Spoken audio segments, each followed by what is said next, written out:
Mister and Mrs perfect உண்மையிலேயே வர்த். நரம்பு தளர்ச்சியிலிருந்து விடுபட்டு உடம்பு ஒரு புது வீரியம் பெற மா நேச்சுரல்ஸோட மிஸ்டர் பெர்ஃபெக்ட்ட யூஸ் பண்ணுங்க. ஐபிசி தமிழ் நேயர்களுக்கு வணக்கம். இன்றைய சிறப்பு நேர்காணலில் நம்மோடு இணைந்திருக்கிறார் அரசியல் விமர்சகர் ரவீந்திரன் துரைசாமி அவர்கள். வணக்கம் சார். வணக்கம் சர்மா. தாவேக ஆட்சி அமைஞ்சு கிட்டத்தட்ட ஒரு 70 நாள் ஆச்சு. பல்வேறு மாற்றங்களை நீங்கள் பார்த்துட்டு இருப்பீங்கன்னு நினைக்கிறேன். எப்படி இருக்குது இந்த மாற்றம்? மாற்றங்கள் ஊழல் விஷயத்தில் கவர்மெண்ட்டுக்கு நல்லபடியாக பண்ணுறதாட்டு ஒரு பப்ளிக் ஒப்பீனியன் இருக்குது. அது பலதரப்பட்ட மக்கள் மத்தியிலையும் அது பல துறைகள்லேயும் அது எதிரொலிக்குது. பட் நல்ல எக்ஸ்பீரியன்ஸோடு அது பொதுமக்களுக்கு பலனளிக்கக்கூடிய அளவுக்கு நிர்வாகத்திலையும் அவங்க மேம்படுத்தினா இன்னும் சிறப்பாக இருக்குங்கிறது தான் மக்களின் பார்வையாக நான் பார்க்குறேன்.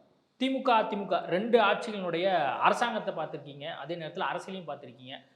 பேலன்சிங்கான விஷயம் எப்படி இருக்குன்னு நினைக்கிறீங்க? அரசியல் ஒரு பக்கம், நிர்வாகம் இன்ஸ்டியூஷனலைஸ் கரப்ஷன் இல்லைங்கிறத நான் சொல்லிட்டேனே. ஸோ கரப்ஷன் குறைவுங்கிறது இந்த அரசுக்கு ஒரு சாதகமான பாயிண்ட்டு. அதே வேளையில் பழனி இன்சிடெண்ட் 30ஆம் தேதி வழக்கு வருது. அதில் பத்திரத்துறை அமைச்சர் லோகேஷ் தமிழ்ச்செல்வனா அவர், அறநிலைத்துறை அமைச்சர் ரமேஷ், இவங்க பேட்டியெல்லாம் கொடுக்குறாங்க. சிபிசிஐடி போட வேண்டிய நிலைமை வந்திருக்குது. அதிமுக அந்த கோயில் நிலம் தொடர்பாட்டு சிபிஐ விசாரணை தேவைன்னு பரமசிவம் மாவட்ட செயலாளர் அவர் பேட்டியெல்லாம் கொடுத்து ஒரு ஆர்ப்பாட்டம் பழனியில் பண்ணாங்க. அதில் சிபிஐ விசாரணை வேணும்னு நீதிமன்றத்தையும் அதிமுக அணுகியிருக்காங்க. ஏற்கனவே இவர் இன்பதுரையும் அதை சொல்லியிருந்தார். இப்போ சேனாதிபதினு ஒரு திமுக காரங்களும் அதை அணுகியிருக்காங்க. 30ஆம் தேதி வருது. இந்த இடத்துக்குள்ளே சிபிஐ கையில் இதை கொடுக்குறதுல எங்களுக்கு எந்த பிரச்சனையும் இல்லை, அவர் ஹேண்ட்ஸ் ஆர் கிளியர்னு விஜய் அதில் தவறு நடந்துன்னா அவர் அதிகார மட்டமோ எந்த மட்டமோ சட்டத்தின் பின்னாடி அவர் தண்டிக்கப்படட்டுன்னு விஜய் ஒரு முடிவெடுத்தாருன்னா முதல்வருக்கு இமேஜ் சிபிஐட்டே அவர் கொடுக்குறது மாதிரி கவர்மெண்ட் ஆஃபிடவிட் போட்டால் மேலும் உயருங்கிறது என்னோட பார்வை. என்ன செய்கிறாங்கங்கிறத பொறுத்திருந்து பார்ப்போம். அதேமாதிரி அரசியல் ரீதியாக விஜய் அவர்கள் தொடர்ந்து மௌனம் சாதிச்சுட்டே இருக்கிறாரு. தமிழ்தாய் விவகாரம் தொடங்கி பல்வேறு விஷயங்கள் தொடர்ந்து பார்த்துட்டே இருக்கோம், அமைதியாகவே இருக்காரு அப்படின்னு பேசப்பட்டுட்டே இருக்கு. ஏன் அமைதி காக்கிறார்? ஏதாவது ஒரு சைலண்ட் எதுவும் பின்னாடி மெசேஜ் இருக்கா? மாறுபட்ட அரசியல் சூழ்நிலையை பலரும் கவனிக்க தவறுறாங்க. முத ஆன்டி மோடி ஆன்டி பிஜேபி 2019 ஸ்டாலினுக்கு பயன்பட்டது. ஆர்கேனாரில் தெரியும் நமக்கு, அந்த பின்னடைவை சந்தித்த ஸ்டாலினுக்கு 19 ஒரு ஸ்ட்ரக்சர்டு ஆக்ட் பயன்பட்டது. 21 அதுக்கு அவருக்கு பயன்பட்டது. 24 பெரிய அளவில் பயன்பட்டது. 26 அது அவருக்கு பயன்படலை. அப்போது ஆன்டி மோடியில் தோற்று போன ஸ்டாலினை விட்டுக்கிட்டு காங்கிரஸ் முதுகில் குத்திக்கிட்டு தோற்று போன Congress கைகழுவிட்டாங்க, CPM கைகழுவிட்டாங்க, CBI கைகழுவிட்டாங்க, VCK கைகழுவிட்டாங்க, IUML கைகழுவிட்டாங்க. மதிமுக 2 எம்எல்ஏக்களையும் திமுகவில் விட்டுக்கிட்டு அவங்களும் இங்கே வந்துட்டாங்க. 6 கட்சிகள் ஆன்டி மோடியை பெருசாக பண்ண கட்சிகள். ஸ்டாலினோட anti Modi excessive anti Modi தோல்விக்கு பிறகு ஸ்டாலினை டெசர்ட் பண்ணிக்கிட்டு விஜய் கூட வந்துட்டாப்புல. இப்போ ஸ்டாலின் பண்ணுறது இந்த துரோகத்தின் மையப்புள்ளியான காங்கிரஸை அடிக்கிறார். மேகதாது மேட்டரில் காங்கிரஸோட துரோகத்தை தான் ஸ்டாலின் அடிக்கிறாரு. டீலிமிட்டேஷனில் தமிழ்நாட்டின் நன்மை கருதி 50 விழுக்காடு யூனிஃபார்மாக எல்லா ஸ்டேட்லேயும் உயர்த்துகிற மாதிரி தமிழ்நாட்டிலையும் உயர்த்தினா ஸ்டாலின் அதை ஆதரிக்க தயாராக இருக்கிறார். முன்னாடி ஸ்டாலின் 25 வருஷம் டீலிமிட்டேஷன் கூடாதுன்னு சொன்னவர் டீலிமிட்டேஷன் விஷயத்தில் ஓப்பனாக விட்டுக்கிட்டு தமிழ்நாட்டின் நலன் சார்ந்ததுன்னு அதை பிஜேபி எதிர்ப்பை அதில் டைல்யூட் பண்ணுறாரு. காங்கிரஸ் எதிர்ப்பை மேகதாதுவில் ஸ்ட்ரெங்தன் பண்ணுறாரு. அதையும் தாண்டி உத்தவ் தாக்கரே, அகிலேஷ் யாதவ், மம்தா, தேஜஸ்வின்னு அகில இந்திய அளவில் தன்னை முதுகில் குத்தின காங்கிரஸை உண்டு இல்லைன்னு பண்ணிடணுங்கிறதுல அவர் உறுதியாக இருக்கிறார். ஒரு கட்டத்தில் கூட இவர் செல்வ பெருந்தகை தலைவராக நீடிப்பார், காங்கிரஸ் பார்லிமெண்ட் கூட்டணி கூட மாறுங்கிற ஒரு சூழ்நிலை வரும்போது ராகுல் காந்தி பிறந்தநாள் இதிலே சப்பையாக ஸ்டாலினையும் என் கூட உங்கள் கூட தான் நாங்கள் இருக்கேன்னு விஜயும் காட்டுற அளவுக்கு பதில் போட்டுட்டாரு. செல்வ பெருந்தகையை நீக்கிக்கிட்டு ஸ்டாலின் கூட ஒட்டுமில்லை உறவும் இல்லைன்னு காட்டுற அளவுக்கு மாணிக் தாகூரை தலைவராக போட்டுட்டாப்புல. ஸோ ஸ்டாலினோட இன்னைக்குள்ள ஃபோக்கஸ் முதுகில் குத்தின காங்கிரஸ் இந்தியாவுக்குள்ளே அவங்கள 3வது தள்ளி அதை முடிச்சு கட்டிடணுங்கிறதெல்லாம் ஸ்டாலின் போகிறாரு. அப்போ பிஜேபி எதிர்ப்புங்கிறதுல யார் இருக்கிறாப்புல? விஜய் கூட இருந்துக்கிட்டு அகில இந்திய அளவில் பிஜேபி எதிர்ப்பு காங்கிரஸ்.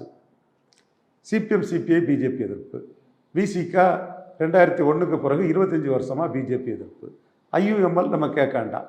இந்த 5 கட்சி தவிர பிஜேபி எதிர்ப்பில் இப்போ யார் நிற்கிறாப்புல? அண்ணன் வைகோவுக்கு கூட நாளைக்கு என்டிஏ ஆப்ஷனும் இருக்கும், விஜய் ராகுல் ஆப்ஷனும் இருக்கும். என்டிஏ ஆப்ஷனும் இருக்கும், விஜய் ராகுல் ஆப்ஷனும் இருக்கும். இந்த 5 கட்சிகளும் தான் பிஜேபி எதிர்ப்பில் இருக்காங்க. இந்த 5 கட்சிகளும் கொண்டு தமிழ்நாட்டில் ஒன்று பிரைமரி ஃபோர்ஸ் அல்ல. பிரைமரி ஃபோர்ஸான ஐயா எடப்பாடி பழனிசாமி பிஜேபி எதிர்ப்பில் இல்லை.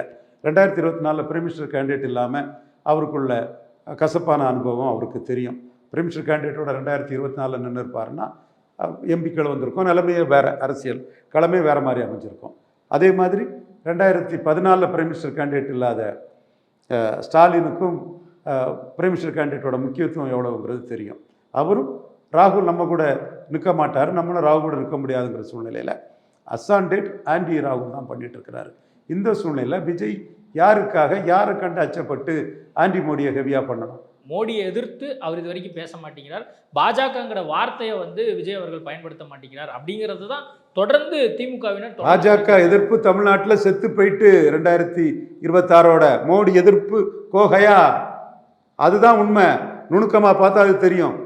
இன்னைக்கு காவிரி பிரச்சனையில் காங்கிரஸை காப்பாற்றுறதுக்காக காங்கிரஸ் மந்திரி சபை பொலிஷன் கவர்மெண்ட் விஜய் நடத்துறதுனால மோடி விளக்கம் கொடுக்கணும்னு மோடிக்கு கடிதம் எழுதுறாரு. ஆனால் ஸ்டாலின் எல்லா விஷயத்திலையும் காங்கிரஸை குறை சொல்லி வர்றாரு. எடப்பாடி மந்திரி சபையிலிருந்து காங்கிரஸ் ஆட்களை ட்ராப் பண்ணுங்கன்னு சொல்கிறாப்புல. ஸோ திமுகவும் அதிமுகவும் காங்கிரஸ் எதிர்ப்பை அதிகம் ஷார்பன் பண்ணுறாங்க. அதில் எடப்பாடி மோடி கூட இருக்கிறாரு.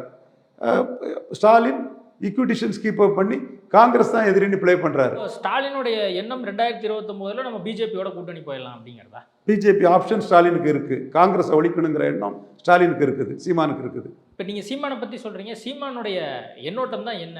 கட்சியில் இருக்கக்கூடிய நிர்வாகிகள் ஒரு பக்கம் வந்து விலகி போயிட்டே இருக்காங்க, அவருடைய திசை முன்னாடி இருந்தே சரியில்லை அப்படின்னு சொல்லி தொடர்ந்து சொல்லப்பட்டுட்டே இருந்தது. இப்போ கடைசியாக ஒரு பக்கம் திமுகவோட அரவணைப்பாக இருக்கிற மாதிரி இருக்குது, இன்னொரு பக்கம் பாஜகவோடையும் அரவணைப்பாக இருக்கிற மாதிரி இருக்குது. என்ன ட்ராக் எடுக்க போகிறார் சீமான்? அரசியலில் லாஸ்ட் பேஜ் யாருக்கும் கிடையாது.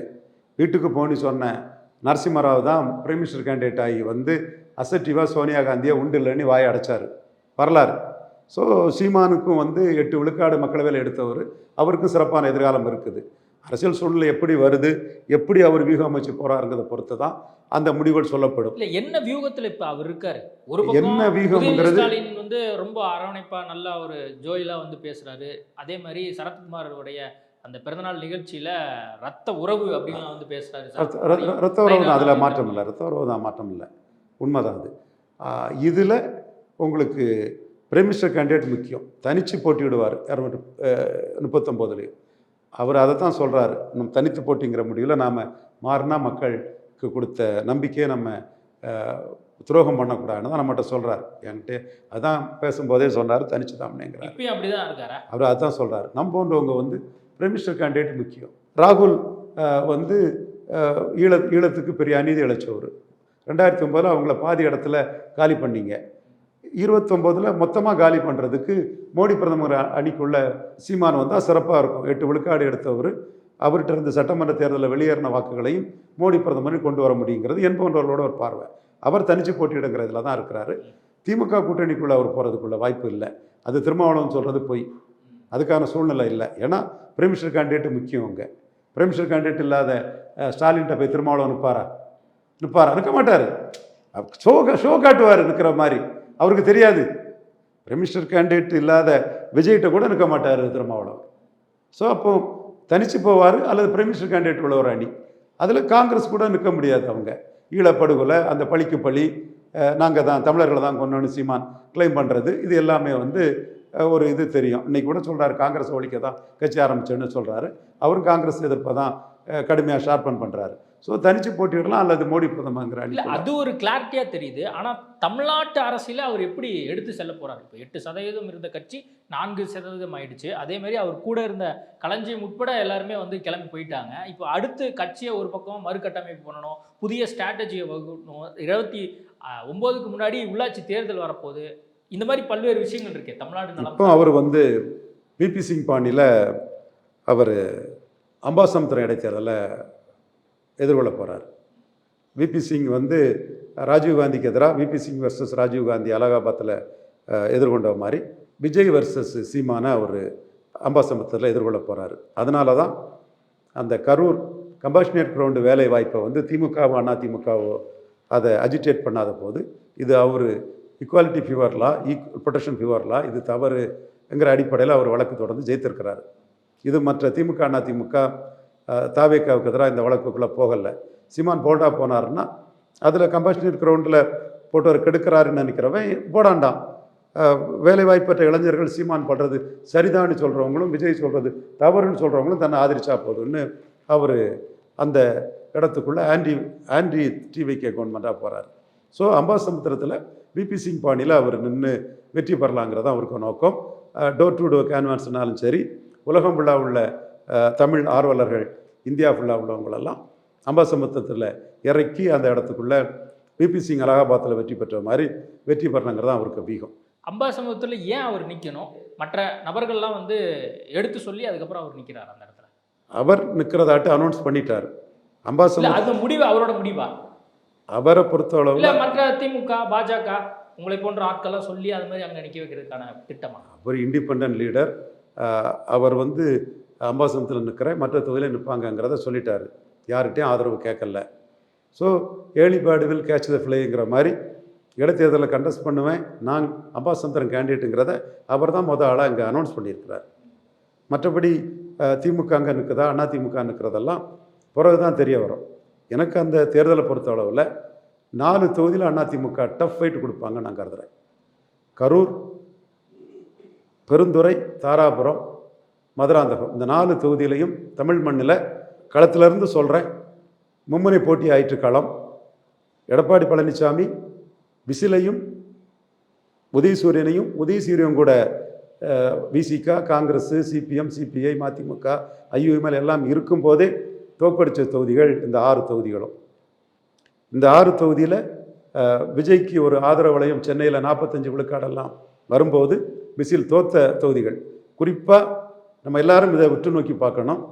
விஜய்க்கு சென்டிமெண்ட் தொகுதியான கரூர்லே அத்தனை பேர் மரணம் அடைஞ்ச பிறகும் அந்த இஷ்யூவெல்லாம் பின்னுக்கு தள்ளப்பட்டு ஆரம்ப கட்டத்தில் திமுக வர்சஸ் தாவேக்கா தான் கரூர்னு பேசப்பட்ட ஒரு சூழ்நிலையில், செந்தில் பாலாஜி வர்சஸ் தாவேக்கா தான் பேசப்பட்ட ஒரு சூழ்நிலையில் ரெட்டையில் அங்கே இடத்துக்கு வந்தது. அப்போ அங்கே இஷ்யூ வந்து எடப்பாடி அங்கே நிற்கிறாரு, எடப்பாடி முதல்வர்னு தான் எட்டலைக்கு அங்கே வாக்களிச்சிருக்காங்க. இப்போ அந்த மாதிரி வந்து வெற்றி வாய்ப்பு எப்படி இருக்குன்னு நீங்கள் சொல்கிறீங்க? இப்போ வந்து முதலமைச்சராக எடப்பாடி ஆக போகிறதில்ல, அங்கே இருந்த எம்எல்ஏக்களும் ராஜினாமா பண்ணிட்டாங்க, மாறுபட்ட கள சூழலாக இருக்கே, அங்கே எப்படி திரும்ப வந்து ஏடிஎம்கே டஃப் கொடுப்பாங்கன்னு சொல்கிறீங்க? ஏடிஎம்கே அங்கே டஃப் கொடுப்பாங்கன்னா பாயிண்ட் மும்முனை போட்டி களம். ஸ்டாலின் 2வது இடம் வரும்போது, ஸ்டாலின் 30 விழுக்காடு சென்னையில் எடுக்கும்போது எடப்பாடிக்கு சென்னை ஆவரேஜ் 15 தான். Tamil Nadu heterogeneous entity, homogeneous entity அல்ல. ஒவ்வொரு பகுதியும் ஒவ்வொரு விதமாக இருக்கும். ஜாதி இல்லை மதம் இல்லைன்னு சொல்கிறவங்களுக்கு நான் சொல்கிறது கசப்பாட்டும் ரொம்ப தீயில மிதிச்ச மாதிரி சொல்லுவாங்க. பொலிட்டிக்கல் கால்குலேஷன் சொல்றீங்க, புதிய வரலாறு 2026ல வந்து அதை வச்சு தானே சொல்கிறேன். பொதுவாக வந்து புதிய வரலாறு தானே சொல்கிறேன். ஒரு தேர்தல் நடந்தா அது மறுபடியும் இடைத்தேர்தல் வருது அப்படிங்கிற பட்சத்தில் மீண்டும் தாவேக்காவுக்கு தான் அதிக வாய்ப்பு இருக்கிறதாவே பார்க்கப்படும். இப்பயும் வந்து அங்கே தானே ஸ்கோப் அதிகமாக இருக்குது. அதைத்தான் நான் சொல்கிறேன். அதிமுக வந்து திருச்சி, அம்பாசமுத்திரம், தென் விராலிமலையில் டெபாசிட்டுக்கே சிரமப்படும். எனக்கு மாறுபட்ட கருத்து இல்லை. இங்கே ரெட்டாயில சென்டிமெண்ட்டு கட்சி மாறினது அநீதின்னு மக்கள் நினச்சா முன்ன எடுத்ததோட அதிக ஓட்டு எடப்பாடி தலைமை கிடைக்க வாய்ப்பு இருக்குது. அம்பாசமுத்திரத்தில் சீமான் ஜெயிப்பாரா? அதுக்கான ஸ்கோப், அதுக்கான வாய்ப்புகள் அங்கே இருக்கா? மத ரீதியாக, ஜாதி ரீதியாக அந்த கன்சல்டேஷன் நடக்குமா? வெற்றி பெறுங்கிற நம்பிக்கையோடு அவர் பிபி சிங் மாதிரி களத்துக்குள்ளே வராரு. இந்த இடம் திராவிட முன்னேற்ற கழகம் இந்த தேர்தலை புறக்கணிக்கும்னு நான் கணிக்கிறேன். இதுதான் எல்லாரும் எதிர்பாராத ஒரு இது. ஸ்டாலின் தான் முடிவெடுக்கணும். நான் கணிக்கும்னு புறக்கணிப்பாங்கன்னு கணிக்கிறேன். அதுக்கான காரணங்களையும் சர்மாட்ட சொல்ல தயாராக இருக்கிறேன். ஏன்னா அதிகாரத்தில் இருந்து கூட்டணி பலத்தோடு இருக்கும்போதே ரெட்டலையிட்ட தோத்த தொகுதிகள் இப்போ அதிகார பலத்தோடு ரெட்டலையிலிருந்து வேட்பாளர்களையும் கைவசப்படுத்தி கூட்டணி பலத்தோட இவர்கிட்ட இருந்த கூட்டணி கட்சிகள் காங்கிரஸ், சிபிஎம், சிபிஐ, ஐயுஎம்எல், விசிக, மதிமுகவோட இருக்கிறாங்க. தாவேக்கா ஏற்கனவே தோத்த போது அதிகாரம் இல்லை, கூட்டணி பலம் இல்லை. எப்படி அதிமுகவை இந்த இடங்களில் உதயசூரியன் தாக்கு பிடிச்சிக்கிடும்? லாஜிக்கை பார்க்கணும். நீங்கள் வந்து ஊடகத்தில் வந்து திமுக வர்சஸ் தாவேக்கான்னு மும்முனை ஆனதை மறைச்சிக்கிட்டு கட்டமைக்கிறவங்களுக்கு வந்து இது புரியாது. நான் தெளிவாக தான் சொல்கிறேன். நான் சொல்கிறது 26 இருந்தால் நான் சொல்கிறேன். 26 மாற்றத்தில் இருந்தால் சொல்கிறேன். 26 பெரிய மாற்றம் வரும்போதே தாவேகா ரெட்டலைட்ட தோத்த தொகுதிகள். இப்போ தாவேகாவுக்கு அட்வான்டேஜஸை நான் குறைச்சி சொல்லலை.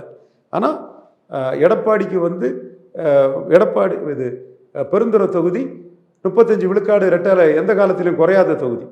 திமுக பொறுத்தளவில் அம்பாசமுத்திரத்தில் திமுக 1977 4வது இடம்.